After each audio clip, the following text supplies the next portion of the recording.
তসলিমা নাসরিনকে বাংলায় নিয়ে আসার জন্য আমি বলেছিলাম রাজ্যসভা যে হিন্দু নিপীড়ন তা নিয়ে তিনি লজ্জা লিখেছিলেন, সেই বই আবার বুদ্ধদেব ভট্টাচার্য বাজেয়াপ্ত করিয়েছিলেন। প্রশ্নের মুখে বাম সরকারকে ফেলাটাই তো কাজ। 2007 সালে ভারত সরকার কি বলেছিল উনি পশ্চিমবাংলায় থাকুন, থাকতে হবে? সিদ্ধান্তটা বাম সরকার নেবে কি করে? বাম সরকার সিদ্ধান্ত নেবার ব্যাপার নয়। তসলিমা নাসরিন আমাদের পশ্চিমবাংলার অধিবাসী নন, ভারতবর্ষের নাগরিক নন। একটা অভিযোগ ওঠে যে বামেরা তখন নাকি মৌলবাদীদের চাপে নথি স্বীকার করেছিলেন। আমরা চাই মুক্ত চিন্তা চলুক।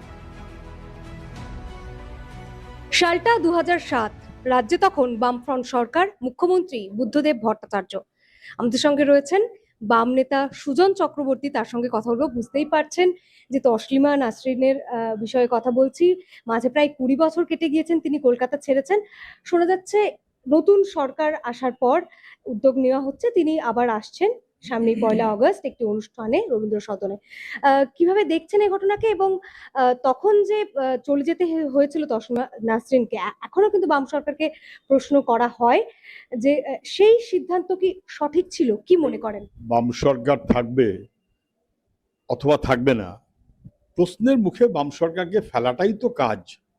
যেভাবে আমাদের দেশে এবং রাজ্যে সব চলে সেটা তোরা করবেই। আপনি যদি উল্টো কোনো সিদ্ধান্ত নেন তাহলেও আপনার দোষ। আপনি যদি ঠিক কোনো সিদ্ধান্ত নেন, তার মানে উল্টো সিদ্ধান্ত যদি নেন, সেটাও আপনার দোষ। বামেদের দোষ খোঁজার জন্য এত লক্ষ লক্ষ কোটি কোটি টাকা খরচ করে ব্যবস্থাপনা করা হয়, কেউ কি খুঁজবে না? দেখুন, তসলিমা নাসরিন আমাদের পশ্চিমবাংলার অধিবাসী নন, ভারতবর্ষের নাগরিক নন। বিদেশের কোনো নাগরিক এখানে থাকলে তিনি যে থাকবেন, কিভাবে থাকবেন, কোথায় থাকবেন, কবে থাকবেন, অথবা থাকতে পারবেন কি পারবেন না, ভিসা পাবেন কি পাবেন না, এটা গভর্নমেন্ট অফ ইন্ডিয়ার সাবজেক্ট। এটা পশ্চিমবাংলা আর ওটা বাংলাদেশ, মানে তার আগে ছিল পূর্ব পাকিস্তান, কিংবা তার আগে ছিল পূর্ব বাংলা। অতএব এটা পশ্চিমবাংলা আর পূর্ব বাংলার পারস্পরিক ব্যাপার নয়, গভর্নমেন্ট অফ ইন্ডিয়া।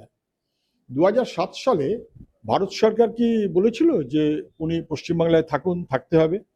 পশ্চিমবাংলার সরকারের ছিল না বলছে। সিদ্ধান্তটা বাম সরকার নেবে কি করে? বাম সরকার সিদ্ধান্ত নেবার ব্যাপার নয়। বাম সরকার তার সুবিধাটা নিশ্চয়ই জানাতে পারে কি অসুবিধা হচ্ছে। এবারে আপনি ভালো করে দেখলে দেখবেন, তখন এই অসুবিধাটা যারা তৈরি করেছিল ইন্টেনশনালি, তারা পশ্চিমবাংলায় তৃণমূল সরকারকে আনার জন্য সবাই যুক্ত হয়ে গেছিলেন, তার মাথারা। এবং তার বিনিময়ে পশ্চিমবাংলার তৃণমূল তাদেরকে একেবারে সাংসদ করে বসেছেন। ফলে না বুঝবার কোনো কারণ নেই। 2011-র পট পরিবর্তন মানে 2011-তে পট পরিবর্তন তা না, তার আগে নানাবিধ কিছু থাকতে পারে। হাওয়েভার, তার পরিপ্রেক্ষিতে পশ্চিমবাংলায় যে অশান্তিটা তৈরি করা হয়েছিল, তাতে আমাদের কি করণীয়, এটা ন্যাচারালি তাকে কেন্দ্র করে হলে দিল্লির পরামর্শ লাগবেই, এবং দিল্লির কথাটা তো আপনাকে রাখতে হবেই, মানতে হবেই। দিল্লি সরকার কি বলেছিল নাকি যে না পশ্চিমবাংলা ওখানে থাকুক, যা হবে আমরা দেখে নিচ্ছি? তা তো না। এটা ঠিক, এটা কোনো রাজ্য সরকারের সাবজেক্ট না। তখনই যেমন রাজ্য সরকারের একক ব্যাপার এটা ছিল না, এখনো তেমন উনি যে আসবেন কলকাতা বা ইত্যাদি, এটাও রাজ্য সরকার ঠিক একার ব্যাপার নয়। উনি ভারতবর্ষে আছেন, পশ্চিমবাংলায় আসতে ওকে বারণ করা হয়েছিল, এখন পশ্চিমবাংলায় আসার স্যাংশন নিশ্চয়ই উনি পেয়েছেন, এবং সেই স্যাংশন পাওয়ার জন্য নিশ্চয়ই রাজ্য সরকার, কেন্দ্রীয় সরকার এক মনোভাবে আছে বলে ওদের হয়তো একটা ব্যবস্থাপনার সুবিধা অসুবিধে কিছু একটা হয়েছে। উনি আসছেন, ভালো কথা, তো কেন আসবেন না? আসার ক্ষেত্রে আমাদের কোনোদিন আপত্তি ছিল না। যারা আপত্তি করেছিলেন তারা তৃণমূলের বাহিনী। পরবর্তী সময়ে আসছেন, আলাপ আলোচনা করবেন, কিন্তু বাস্তবটা সবটা দেখে বুঝে নিশ্চয়ই উনি চলবেন। উনি তো সংবেদনশীল, নিশ্চয়ই সবটা দেখে শুনে বুঝে সুঝে উনি চলবেন। উনি তখনও যাদেরকে অনেক ভরসা করছিলেন, পরে তাদের সম্পর্কে ওকে বলতে হয়েছে আমি বুঝিনি যে এরা এরকম, আমি আর নাম ধামের মধ্যে গেলাম না, সেটা পরে যেন ওনার না মনে হয়। উনি নিশ্চয়ই সবটা জানবেন, বুঝবেন, বুঝেই করবেন। বাট হাউএভার তিনি আসবেন পশ্চিমবাংলায়, নো হার্ম। সুজনবাবু, একটা অভিযোগ ওঠে যে বামেরা তখন নাকি মৌলবাদীদের চাপে নথি স্বীকার করেছিলেন। এই অভিযোগের পরিপ্রেক্ষিতে কি বক্তব্য? না, সেটা হতেই পারতো। যদি পশ্চিমবাংলার আলাদা দেশ থাকতো তাহলে কেউ সব বলতে পারতেন। পশ্চিমবাংলার আলাদা দেশ, অতএব তাহলে পশ্চিমবাংলায় চাপের কাছে নথি স্বীকার করেছে, তাহলে কি এরকম যে পশ্চিমবাংলার নথি স্বীকার করেছে আর দিল্লি মাথা উঁচু করে দাঁড়িয়েছিল? তা তো না। ফরেন সিটিজেন, তিনি কখন আসবেন, কোথায় থাকবেন, থাকবেন কিনা, সুবিধে কি অসুবিধে কি, এটা কেন্দ্রীয় স্বরাষ্ট্র মন্ত্রকের সাবজেক্ট। ভিসা পাসপোর্ট এটা রাজ্য সরকারের বিষয় নয়, না বুঝবার কোনো কারণ। হাসিনা আছেন ভারতে, তিনি ভারতে কোথায় আছেন, যেখানে আছেন, এটা কি সেখানকার রাজ্য সরকারের সাবজেক্ট? অবশ্যই তিনিও তো নিশ্চয়ই বেশি পছন্দ করবেন হয়তো বাংলায় থাকতে, কেননা বাংলা তার নিজের ভাষা। কিন্তু তিনি বাংলায় থাকবেন কি থাকবেন না, এটা কি বাংলা সরকার ঠিক করবে? আমার ধারণা সবাই বুঝবেন। কিন্তু সেই সময় যে বিষয়টা নিয়ে বিতর্ক, তার যে দ্বিখণ্ডিত যে উপন্যাস, সেই উপন্যাসকে ঘিরে এই যে একটা সংখ্যালঘু এলাকাগুলোতে একটা উত্তেজনার সৃষ্টি হয়েছিল। তো এখানে প্রশ্ন যে তসলিমা নাসরিনকে কি তখন পুলিশি নিরাপত্তা দিয়ে কলকাতায় রাখা যেত না, কেন তাকে দিল্লি পাঠাতে হলো? আমি তো আবারও বললাম, পশ্চিমবাংলায় এই কোয়েশ্চেনটা যারা ওই ঘটনার সময় তুললেন এবার দাঙ্গার পরিস্থিতি তৈরি করে ফেললেন, যে কারণে মিলিটারি নামতে হলো।